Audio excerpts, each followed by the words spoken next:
Shalom. Mari kita bersama membuka Alkitab kita di dalam Injil Matius pasal 18.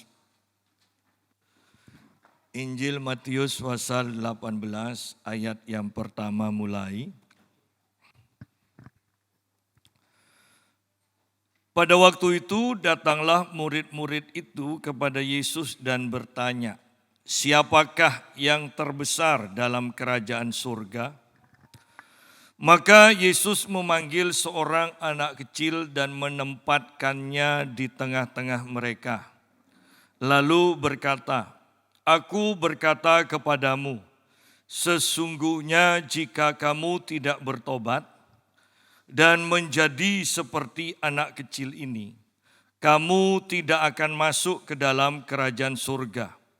Sedangkan barang siapa merendahkan diri dan menjadi seperti anak kecil ini, dialah yang terbesar dalam kerajaan surga.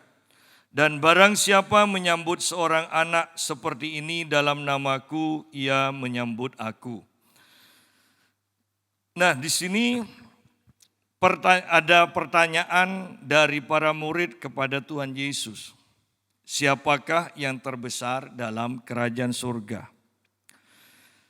Secara umum ini adalah pertanyaan biasa dan merupakan keinginan semua orang, ya, secara umum, secara lahiriah, bahwa semua orang ingin menjadi yang terbesar, ingin menjadi yang terbaik, ya.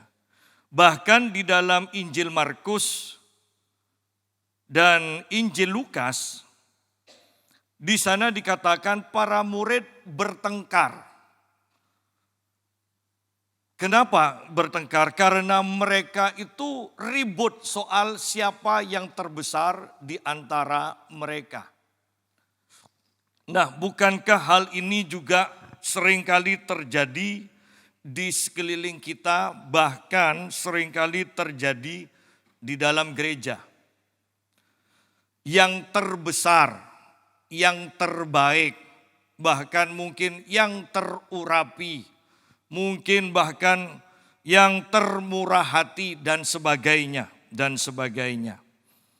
Sehingga pertanyaan ini sungguh harus kita waspadai dalam kehidupan kita. Kalau di hati kita sudah timbul kalimat ini bahwa akulah yang terbesar, sebenarnya aku yang paling berjasa. Nah, keadaan kita sudah agak berbahaya, ya. Di sini dikatakan para murid bertanya, siapakah yang terbesar dalam kerajaan surga? Bahkan seorang hamba Tuhan berkata begini, banyak orang dunia itu ukurannya adalah hal yang baik. Apakah yang aku lakukan itu baik? Apakah yang aku lakukan itu jahat? Ya. Ukurannya itu. Padahal seharusnya setiap orang Kristen dikatakan, setiap orang Kristen pertanyaannya adalah, apakah perbuatan itu diurapi Tuhan? Apakah di dalam perbuatan itu ada pimpinan Roh Kudus atau tidak? Oleh karena itu seringkali saya katakan bahwa banyak orang baik yang akan menuju ke neraka. Kenapa? Karena yang akan masuk ke dalam kerajaan surga adalah orang yang lahir baru, yang dipimpin oleh Roh Kudus. Adam jatuh dalam dosa karena makan pohon, buah, kebaikan dan kejahatan. Bahwa Adam ingin mengetahui tentang kebaikan dan kejahatan. Ya, dia makan dan karena itu dia mati. Bukankah ini semua yang terjadi di sekeliling kita sampai saat ini? Ukurannya benar dan baik, benar dan jahat. Ya, ya. Benar dan jahat, baik dan jahat, itu ukurannya. Bahkan di dalam gereja pun selalu ukurannya itu. Padahal sebenarnya ketika kita lahir baru, ukurannya itu adalah apakah ada kehidupan Allah di dalamnya. Ya. Sehingga di dalam kitab Kejadian itu dikatakan bahwa pohon kehidupan itu tidak boleh kamu makan. Ya. Jangan sampai kamu kekal dengan kebaikan dan kejahatan yang sudah ada di dalam dirimu itu. Tetapi kebaikan dan kejahatan harus dipisahkan dari kehidupan, pohon kehidupan. Sehingga hal ini yang harus kita waspadai sampai akhir hidup kita. Jangan terjebak dengan hal-hal yang lahiriah, yang ukurannya hanya menurut standar dari manusia. Tetapi biarlah kita hidup berdasarkan standar dari Tuhan sendiri. Apakah perbuatanku ini diurapi Tuhan atau tidak? Apakah ada Tuhan, ada roh Tuhan di dalamnya atau tidak. Nah, mari kita kembali kepada pembahasan kita. Pertanyaan ini, siapakah yang terbesar dalam kerajaan surga? Maka Yesus memanggil seorang anak kecil dan menempatkannya di tengah-tengah mereka, lalu berkata, "Aku berkata kepadamu, sesungguhnya jika kamu tidak bertobat dan menjadi seperti anak kecil ini, kamu tidak akan masuk ke dalam kerajaan surga." Ayat ini sangat penting. Dikatakan yang terpenting itu adalah pertobatan. Dan pertobatan itu selalu disertai dengan keinginan hati untuk selalu datang kepada Tuhan Yesus. Di dalam Matius pasal yang ke-11 ayat 28-29, Yesus katakan, "Marilah semua yang letih lesu dan berbeban berat. Ya. Datanglah kepadaku, sebab aku rendah hati dan lemah lembut." Bahwa pertobatan kita itu juga memperlihatkan kerendahan hati kita. Bahwa aku tidak mampu dengan kekuatanku sendiri. Pertobatan kita berbicara tentang keinginan untuk datang kepada Tuhan. Menyadari bahwa kita itu tidak mampu dengan kekuatan kita sendiri. Kalau kita mau jujur, Anda perhatikan keadaan kita sekarang yang diberkati Tuhan, ya. Anda perhatikan, bandingkan dengan dulu, Anda akan melihat bahwa sebenarnya apa yang aku alami sekarang itu adalah mustahil. Karena kalau dibandingkan dulu, nah kita akan lihat bahwa banyak hal sebenarnya yang berbeda sekali. Kalau saya bandingkan sekarang, saya mau menyampaikan firman itu mudah. Ya mudah. Menyampaikan firman bahkan ada yang mengatakan, wow, ada apa ini khotbahnya kok sebentar. Padahal kalau saya ingat, waktu SMA saya itu anggota OSIS dan kalau sudah pertanggungan jawab, saya itu selalu minta wakil saya untuk menyampaikan laporan. Kenapa? Karena saya tidak bisa berbicara di hadapan banyak orang. Saya tidak bisa. Sehingga kalau kembali ke zaman itu dan bandingkan dengan zaman sekarang, maka saya menyadari bahwa semua ini karena Tuhan. Karena saya yang dulu tidak bisa berbicara. Ya. Nah, kalau kita juga mau merenungkan hal ini, apakah kita sampai dalam taraf yang seperti ini menyadari bahwa iya, ini bukan saya, ini karena Tuhan. Kalau Anda tidak sampai dalam pemahaman yang seperti ini, maka Anda akan menjadi sombong. Seperti Nebukadnezar ketika melihat semuanya. Seharusnya seandainya dia mengatakan, wow, siapa aku ini? Sampai-sampai negaraku itu begitu besarnya. Aku tidak bisa. aku tidak bisa untuk membuat ini semua terjadi. Kalau bukan Tuhan. Seandainya Nebukadnezar seperti itu, maka dia tidak akan direndahkan oleh Tuhan. Menjadi gila atau kita katakan setengah gila lah. Iya kan? Dia seperti orang hutan, kemudian dia ada di hutan, dia makan makanan yang ada di hutan. Ya. Kenapa dia direndahkan? Karena dia meninggikan diri. Oleh karena itu saya mau tekankan kembali bahwa pertanyaan ini bahaya. Kalau sampai kita mengatakan kita yang terbesar, kita yang terbaik. Ini bahaya sudah. Bahwa ketika kita mengatakan atau tidak usah mengatakan lah, merasa ya. Dan Yeremia mengatakan hati manusia licik. Sudah punya perasaan seperti itu masih mengatakan endaklah. Padahal sebenarnya kalau tidak dipuji orang, wah marah luar biasa. Ya, tersinggung. Nah, kalau sudah seperti itu bahaya, hati-hati. Karena Tuhan akan segera merendahkan orang tersebut. Tetapi ketika kita selalu datang kepada Tuhan, hidup di dalam pertobatan.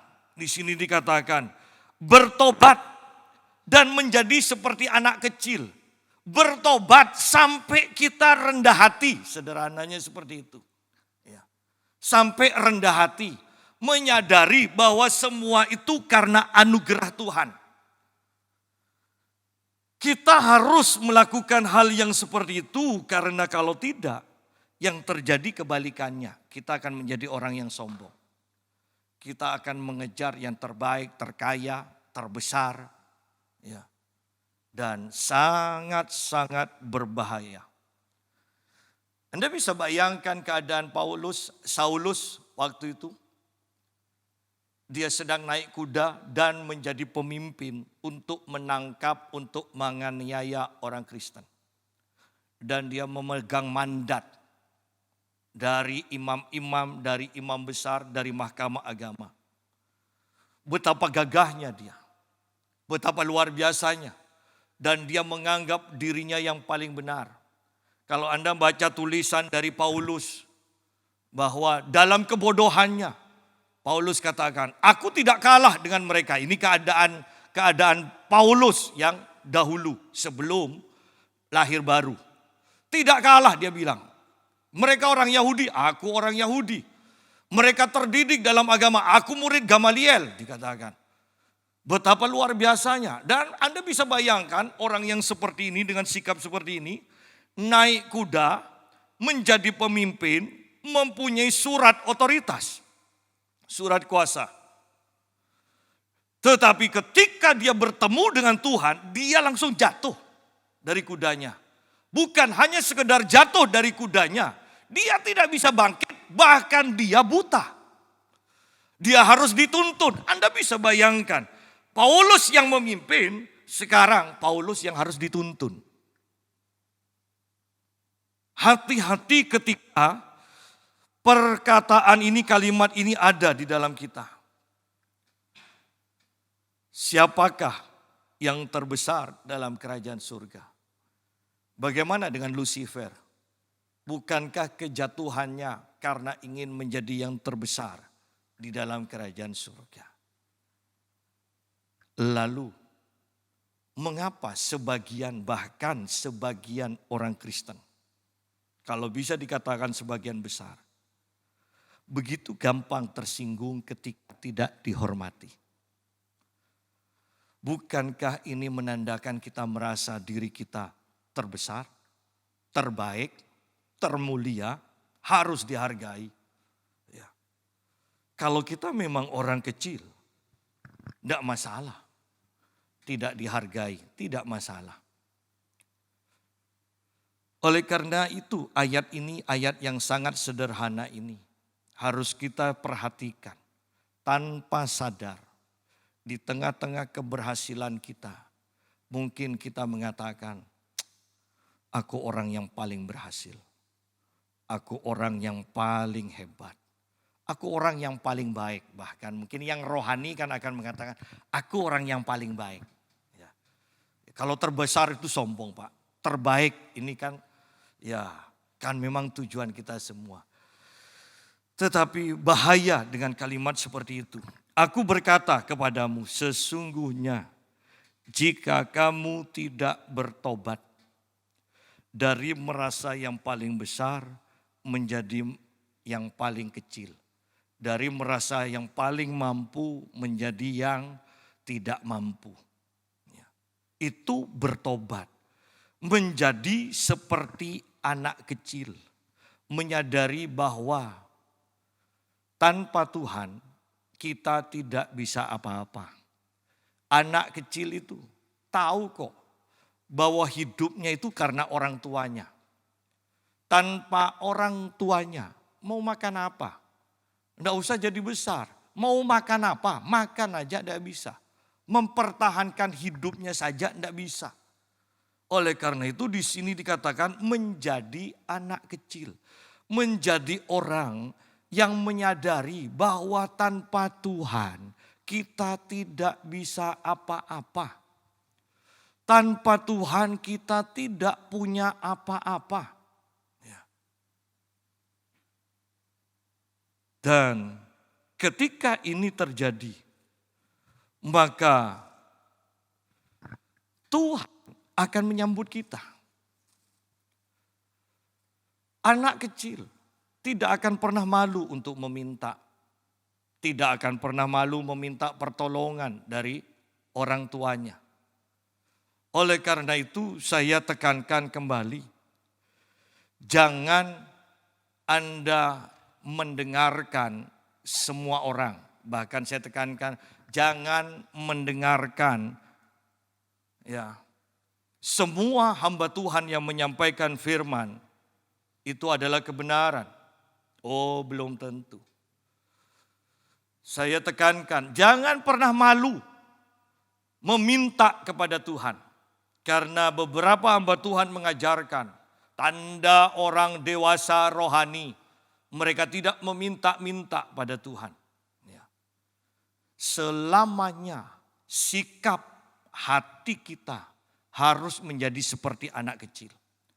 Jangan pernah malu, jangan pernah merasa bersalah, jangan merasa tertuduh kalau kita minta-minta kepada Tuhan. Kalau minta-minta kepada orang itu salah. Itu akan mempermalukan nama Tuhan. Tapi kalau minta-minta kepada Tuhan, jangan malu. Bahkan saya katakan, jangan merasa, Allah ini kan bisa aku kerjakan sendiri. Semuanya harus diperhadapkan kepada Tuhan. Apa yang akan kita kerjakan. Apa yang kita inginkan. Perhadapkan, laporkan, minta, memohon kepada Tuhan. Jangan sombong. Ini kan masalah kecil, aku tidak mau ngerepoti Tuhan. Justru ketika engkau tidak mau ngerepoti Tuhan, itu artinya engkau terlepas dari Tuhan. Yang Tuhan inginkan, kenapa dia suka kita minta terus kepada dia. Bahkan dikatakan untuk makanan saja setiap hari harus minta kepada Tuhan. Karena Tuhan mementingkan hubungan dengan kita. Tuhan menginginkan kita itu selalu berbicara dengan Dia. Tuhan ingin melihat kita. Ketika kita datang, Tuhan lihat wajah kita. Ya, itu loh yang Tuhan inginkan sebenarnya. Sehingga hati-hati dengan pengajaran. Minta. Mau yang kecil, mau yang sangat kecil, mau yang besar, mau yang sangat besar. Minta, apakah permintaanmu hanya satu? Lebih baik juga banyak permintaan di hadapan Tuhan. Supaya kita sering datang kepada Tuhan. Ya. Jangan merasa akan merepotkan Tuhan. Mulai dulu Tuhan sudah mengurus manusia seisi dunia. Ya, Tuhan tidak pernah repot. Tuhan tidak pernah repot mengurus kita. Bahkan Dia sangat senang mengurus kita. Kesombongan kita, yang membuat kita tidak mau merepotkan Tuhan, istilahnya. Ya. Kesombongan kita itu yang akan sangat ditentang oleh Tuhan. Oleh karena itu kembali ayat ini harus kita perhatikan sungguh-sungguh. Aku berkata kepadamu sesungguhnya jika kamu tidak bertobat dan menjadi seperti anak kecil ini, kamu tidak akan masuk ke dalam kerajaan surga. Terhubung selalu menjadi kecil. Ingat Alkitab mengatakan bahwa Yesus harus bertambah-tambah di dalam dirimu. Tetapi dirimu harus semakin berkurang. Ya. Diri kita harus semakin berkurang. Bukan diri kita semakin besar. Sampai timbul pertanyaan, siapa yang terbesar? Ya. Kita harus menyadari selalu yang terbesar selalu adalah Tuhan Yesus. Selalu adalah Tuhan Yesus. Anda akan melihat di akhir zaman banyak orang-orang akan menjadi sombong. Bahkan di dalam kependetaan pun selalu diukur untuk menjadi besar. Siapa yang terbesar? Yang punya gereja yang terbesar, yang punya pengaruh yang terbesar, itu yang akan jadi pemimpin. Sampai kalau sudah pemilihan majelis pusat itu seperti politik. Telepon sana, telepon sini. Bahkan ada yang mengatakan, kalau saya menang, saya ajak jalan-jalan ke Danau Toba. Nah, Anda perhatikan, ini pendeta loh, hanya untuk urusan menjadi pemimpin. Sampai seperti itu. Ya. Bahwa banyak orang ingin menjadi yang terbesar. Banyak. Ya. Tidak salah menjadi pemimpin, tetapi itu karena ditunjuk, karena orang tahu kemampuanmu. Almarhum Ketua Umum GPPS mengatakan pada saya, ayolah Pak Yusak ikut diklat supaya jadi PDT, supaya Pak Yusak bisa masuk di MP. Saya katakan bukan bagian saya Pak, saya itu pusing kalau sudah rapat. Ya. Kan orang kalau stres kan gitu kan. Kalau berjalan di bukan bidangnya. Kecuali ditutupi oleh kesombongan. Ya. Orang kalau tahu bidangnya dan berjalan di yang bukan bidangnya. Bingung. Coba Anda jalan aja ya. Kalau Anda memang benar. Jalan di jalan raya. Bertentangan arah. Ya. Alah Pak, Pamekasan tidak masalah, di Surabaya aja. Bertentangan arah. Bukan di jalurnya. Anda akan bingung. Anda akan celingak-celinguk. Ya. Sama sebenarnya kalau kita tidak berjalan di arah yang di jalur kita akan bingung.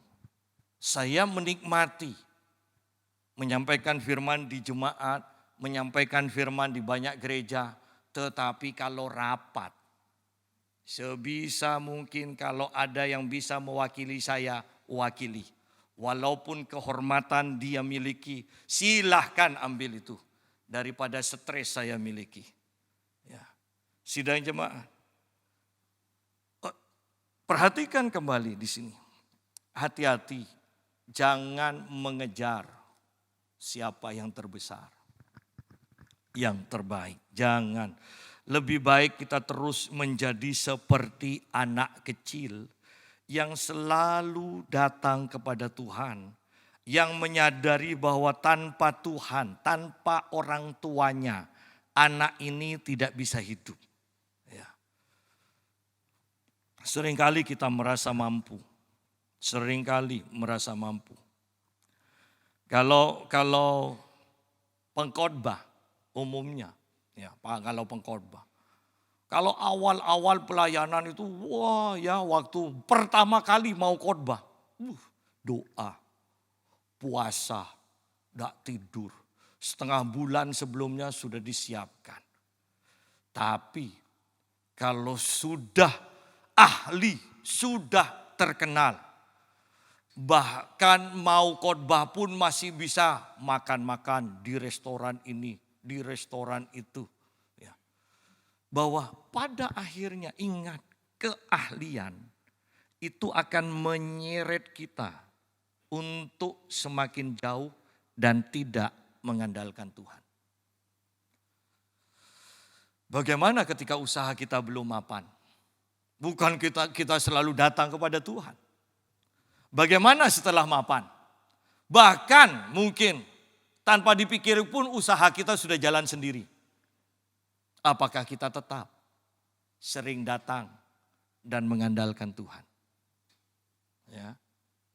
Ini yang bahaya. Kenapa tidak datang kepada Tuhan? Karena merasa sudah aku bisa mengatasinya. Coba merasa tidak bisa mengatasinya, akan selalu datang kepada Tuhan. Oleh karena itu Tuhan katakan, kalau kamu berdoa, berdoalah seperti ini.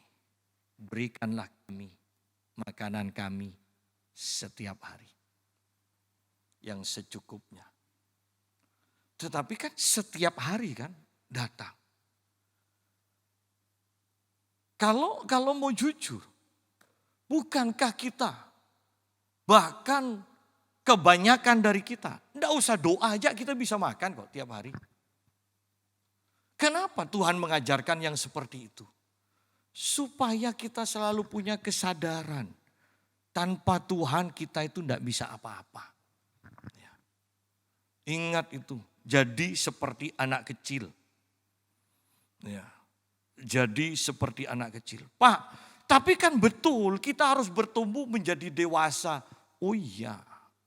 Kalau dewasa kan enggak minta-minta. Selam orang itu dewasa, mau dewasa, sedewasa semampu apapun.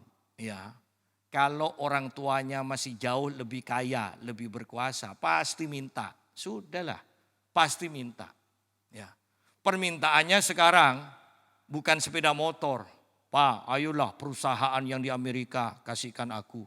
Kan seperti itu kan, ketika dewasa. Dan mempunyai orang tua yang jauh lebih mapan. Sama dengan Bapak di sorga. Ingat loh, kita masih banyak yang belum kita miliki. Berapa bintang yang Tuhan punya? Belum kita satu bintang pun belum kita minta kok. Lalu kenapa kita merasa tidak boleh minta-minta, kita kan sudah dewasa. Tanda orang dewasa hanyalah ini. Apakah perbuatanku bisa menyenangkan orang tuaku, bisa membawa kebanggaan bagi orang tuaku. Itu orang dewasa. Oleh karena itu, Yesus bahkan mengatakan, anak hanya mengatakan apa yang Bapa katakan. Anak hanya berusaha menyelesaikan pekerjaan Bapa. Bukankah itu berbicara yang penting bapaknya senang. Demikian pula kita yang dewasa. Itu bukan, orang dewasa bukan berarti tidak boleh minta-minta. Justru orang dewasa kalau minta itu permintaannya besar. Ya. Orang dewasa ukurannya adalah mengerti rencana Bapa. Dan berusaha untuk melakukannya, menjadikan Bapak senang, menjadikan Bapak bangga. Itu dewasa. Ya. Ayat yang keempat, sedangkan barang siapa merendahkan diri dan menjadi seperti anak kecil ini, dialah yang terbesar dalam kerajaan surga. Bahwa di dalam kerajaan surga, semakin kita rendah hati, semakin kita mengandalkan Tuhan, maka kita menurut penilaian Bapa, kita itu yang terbesar. Ingat Musa. Musa dikatakan dia selalu terhubung dengan Tuhan, sampai-sampai dikatakan di muka bumi tidak ada yang paling lemah lembut dibandingkan Musa. Tidak ada. Dan bukankah Musa yang terbesar? Pada zamannya Musa yang terbesar. Tetapi Tuhan mengakui Musa itu yang paling lemah lembut. Semakin orang rendah hati, semakin orang lemah lembut di hadapan Tuhan, semakin orang itu kecil, maka orang itu ternyata semakin besar di hadapan Tuhan. Dan kembali saya tekankan, tidak ada orang yang bisa menjadi rendah hati dan lemah lembut dengan menjauh dari Tuhan. Tanda orang menjadi sombong adalah orang itu menjauh dari Tuhan. Merasa mampu melakukan semuanya sendiri. Ya. Sedangkan barang siapa merendahkan diri dan menjadi seperti anak kecil ini, dialah yang terbesar dalam kerajaan surga. Dan barang siapa menyambut seorang anak seperti ini dalam namaku, ia menyambut aku. Sidang jemaat, bukankah bahkan di dalam gereja seringkali kita tidak bisa menyambut orang kecil? Yang kita sambut selalu orang besar. Ya.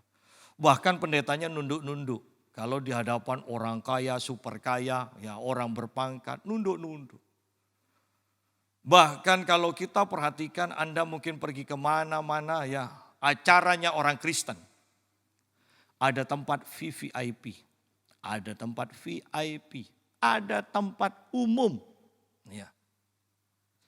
Bukankah ini menurut kerajaan Allah seharusnya yang datang terlebih dahulu bebas dong cari tempat. Bukankah itu yang seharusnya itu keadilan di dalam kerajaan Allah. Tetapi Anda perhatikan bahkan di seminar-seminar Anda akan melihat tempat-tempat VVIP. Sudah jelas mereka membaca kitab Yakobus kan? Bahwa jangan membeda-bedakan orang. Sudah jelas. Tetapi toh itu yang dipraktekkan. Dan Yesus katakan, barang siapa menyambut seorang anak, orang yang tidak dipandang, kalau itu disambut dengan penuh hormat, sama aja dengan menyambut aku. Wow. Tetapi kita maunya menyambut dan mempersilakan memberikan tempat yang terhormat, yang paling terhormat kepada orang yang kaya, konglomerat, kepada orang yang berpangkat.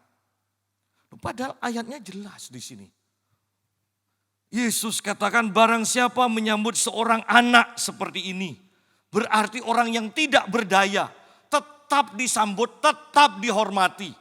Itu sama dengan menyambut aku, kata Tuhan. Betapa banyaknya dosa di dalam kekristenan. Bukan perzinahan, sikap-sikap yang seperti ini loh. Yang kita anggap, bahkan kita anggap tidak berdosa. Padahal itu jelas-jelas dosa.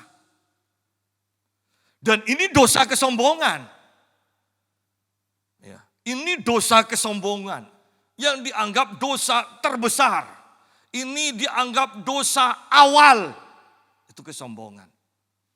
Dan kita menganggap, biasa. Biasa. Ya.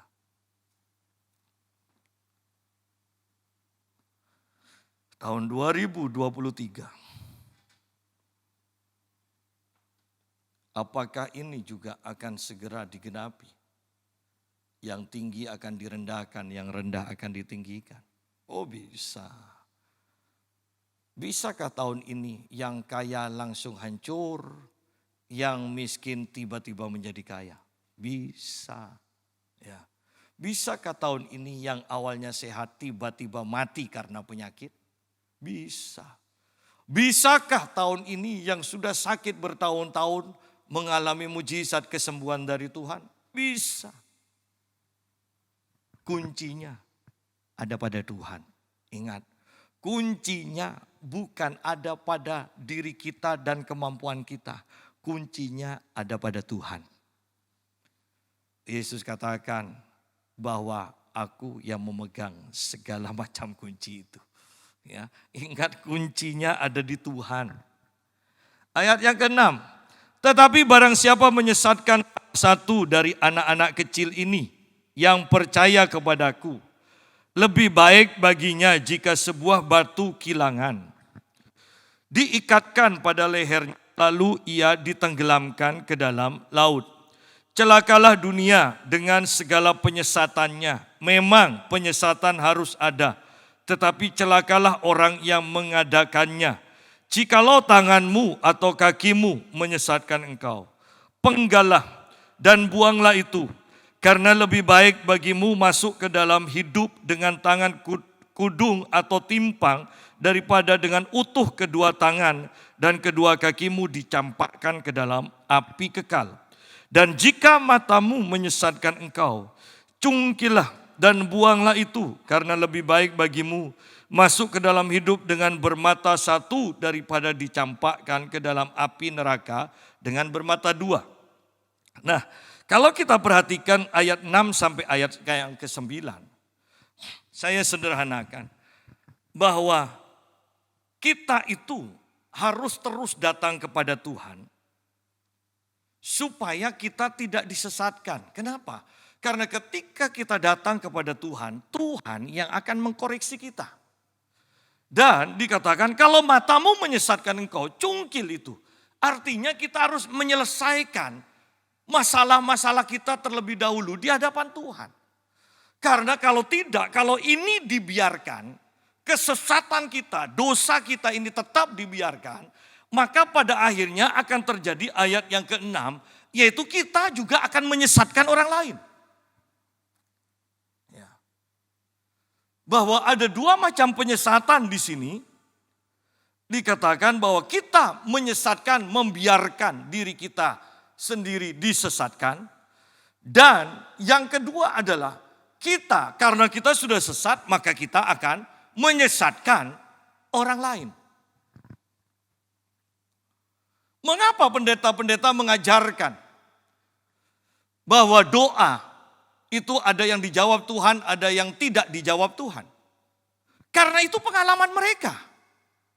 Pengalaman mereka kemudian, karena mereka tidak saring bahwa itu pengalaman.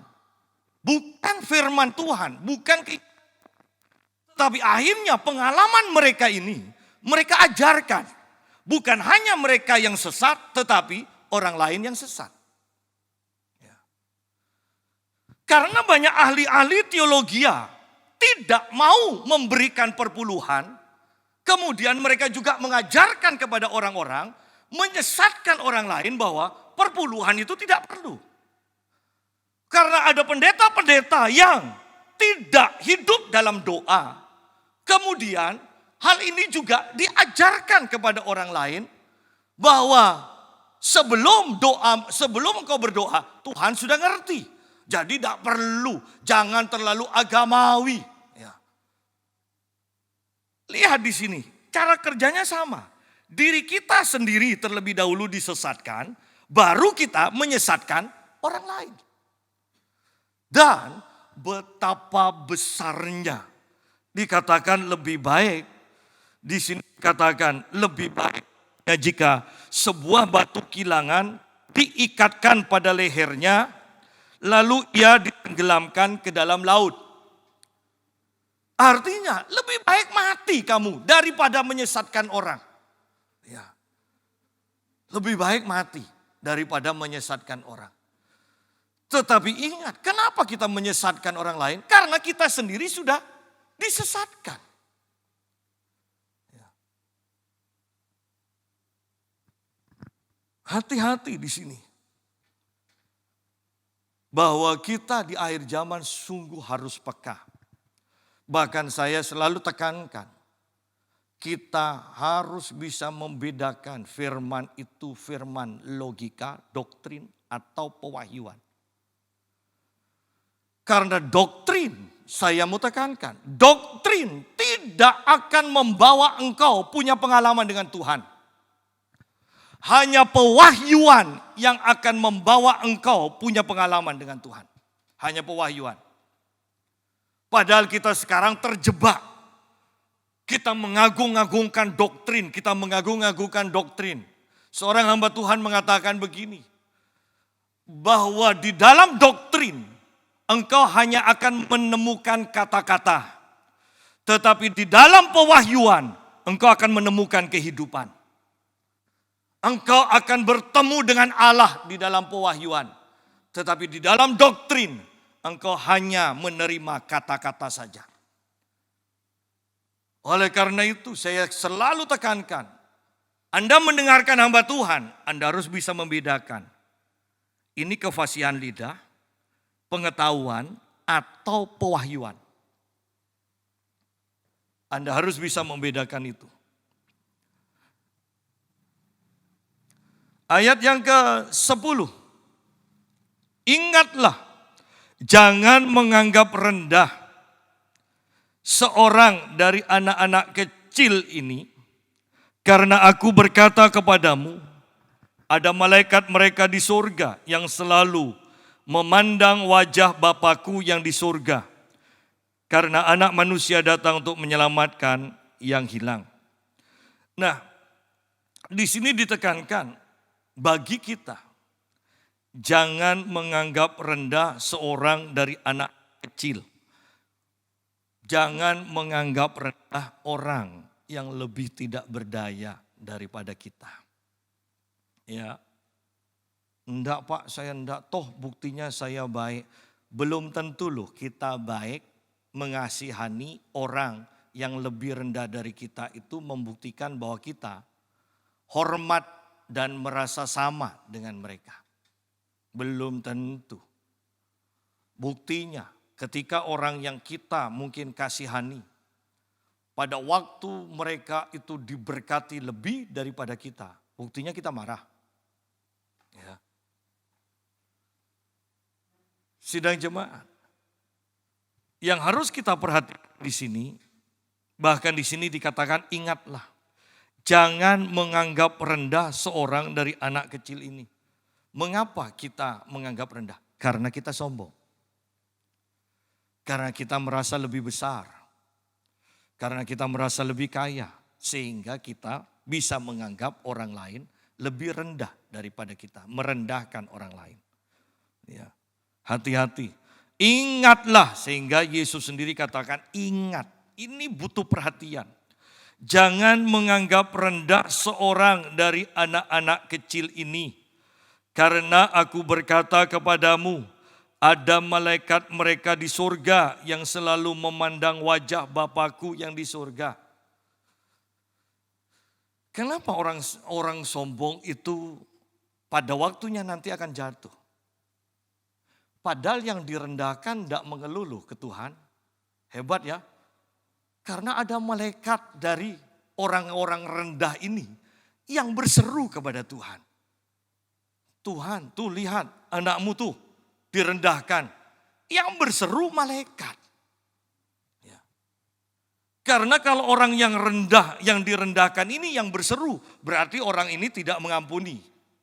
Berarti orang ini marah. Tetapi malaikat, ya, malaikatnya yang tidak terima.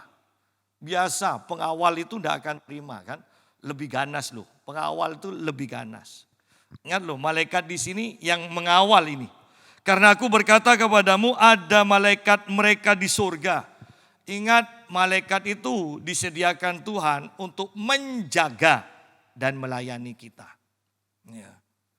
Menjaga dan melayani kita. Orang yang rendah hati, ketika kita rendah hati, ketika kita mempunyai sifat, sikap seperti anak kecil, selalu tergantung pada Tuhan, maka yakinlah walaupun kita tidak melihat, ada malaikat Tuhan yang menjaga dan selalu siap melayani kita. Ya. Ada malaikat mereka di surga yang selalu memandang wajah Bapakku yang di surga. Ada kalanya dan seringkali terjadi bahwa orang yang kecil, orang yang rendah hati, orang yang terhubung selalu mengandalkan Tuhan, belum berseru, kok sudah dapat sih yang diinginkan? ada malaikatnya yang berseru kepada Tuhan. Bukankah luar biasa menjadi orang yang lahir baru? Orang yang hidup dalam pertobatan? Orang yang rendah hati karena selalu terhubung dengan Tuhan? Sangat luar biasa. Ada Roh Kudus di dalam kita. Ada malaikat. Ada saudara-saudara seiman yang selalu mendoakan kita. Bukankah luar biasa? Sehingga saya mau tekankan. Tidak ada alasan sebenarnya orang yang sungguh-sungguh lahir baru. Itu selalu gagal-gagal bahkan runtuh sampai lenyap. Tidak ada ayatnya. Anda bisa bayangkan Anda hidup dalam anugerah Tuhan. Anda bisa bayangkan Tuhan menyertai kita. Bahkan Tuhan di dalam kita. Anda bisa membayangkan ada malaikat-malaikat yang menjaga dan melayani kita. Anda bisa bayangkan saudara-saudara seiman Anda. Ada yang punya karunia makrifat, pengetahuan. Ada yang suka berdoa, ada yang punya karunia nubuat. Dikelilingi oleh orang-orang yang seperti ini. Bagaimana mungkin kita bisa masih gagal dan gagal. Kalau bukan karena kita memang sudah menjauh daripada Tuhan. Selama kita terikat dengan Tuhan, ada Tuhan. Ada malaikat, ada saudara-saudara seiman. Kemudian, bukankah firman Tuhan tidak mungkin gagal? Semuanya ditulis. Bahkan mau jatuh berapa kali pun orang benar, mereka akan bangkit lagi. Kenapa? Ada Tuhan yang menolong. Ada malaikat yang menjaga. Ada doa perhatian di saudara-saudara seiman. Jangan remehkan terhubung dengan saudara-saudara seiman juga. Jangan remehkan. Ada orang-orang tertentu yang mengatakan, alah saya tidak mau ke gereja gereja banyak aturan apa-apa. Saya yang penting langsung dari Tuhan. Tidak bisa, ini berbicara kesombongan. Ya, berbicara kesombongan. Ketika kita terhubung dengan ini, dengan saudara seiman, Anda bisa melihat Anda mengalami karakter masing-masing. Kadang ada yang menyakitkan, tetapi di sanalah kita terus dibentuk. Belajar menerima, ya. Dan kita terus diubahkan. Oleh karena itu mari sungguh-sungguh kita lihat diri kita, ingat. Jangan menganggap rendah seorang dari anak-anak kecil ini. Saya sederhanakan supaya kita mengerti. Ingat. Jangan sombong, jangan merasa diri yang terbaik, yang terbesar, yang terkaya, yang termulia. Jangan, karena aku berkata kepadamu, ada malaikat mereka di surga. Semakin engkau semakin menjadi seperti anak kecil. Ada malaikat yang menjaga, ada malaikat yang siap melayani engkau. Engkau tidak perlu khawatir. Ketika engkau merasa dirimu kecil, direndahkan orang lain, tidak masalah. Ada malaikat, ada Tuhan. Engkau akan ditinggikan pada waktunya. Bahkan di sini dikatakan anak manusia datang untuk menyelamatkan yang hilang. Ketika kita hidup dalam pertobatan, terus hidup dalam pertobatan. Setiap hari bertobat, diubahkan pola pikir kita. Maka Tuhan dikatakan anak manusia akan selalu datang menyelamatkan engkau, selalu menyertaimu. Tuhan memberkati.